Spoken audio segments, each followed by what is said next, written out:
আসসালামু আলাইকুম, সবাই কেমন আছেন? আশা করি সবাই অনেক ভালো আছেন। তো আপনাদেরকে স্বাগতম জানাচ্ছি এয়ারপোর্ট ট্যুর ইউটিউব চ্যানেলের পক্ষ থেকে। তো দেখতেছেন বৃষ্টি হচ্ছে আর বৃষ্টির মুহূর্তটা ঠিক কেমন হয় সেটি আসলে তুলে ধরতেছি। বৃষ্টির সময় কিন্তু কোনো এয়ারলাইন্সের কার্যক্রম কিন্তু বন্ধ থাকে না। আর এই বৃষ্টির মুহূর্তে টেক অফ ল্যান্ডিংয়ে খুব প্রবলেম হয়। বিশেষ করে ল্যান্ডিংয়ের ক্ষেত্রে একটু বেশি প্রবলেম হয়, কারণ তারা ঠিকঠাক মতো রানওয়ে দেখতে পারে না, তো তাদেরকে ঘুরে চলে যাওয়া লাগে।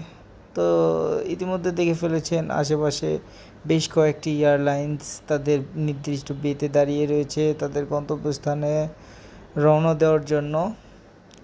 তো আপনাদেরকে অসংখ্য ধন্যবাদ যারা আমার চ্যানেলকে সাবস্ক্রাইব করে আমার পাশে আছেন, এবং নতুন যারা আছেন বা নতুন যারা দেখতেছেন আমার ভিডিওটা, প্লিজ দয়া করে আমার চ্যানেলটাকে সাবস্ক্রাইব করবেন এবং অবশ্যই কমেন্ট করবেন কে কোথা থেকে দেখতেছেন।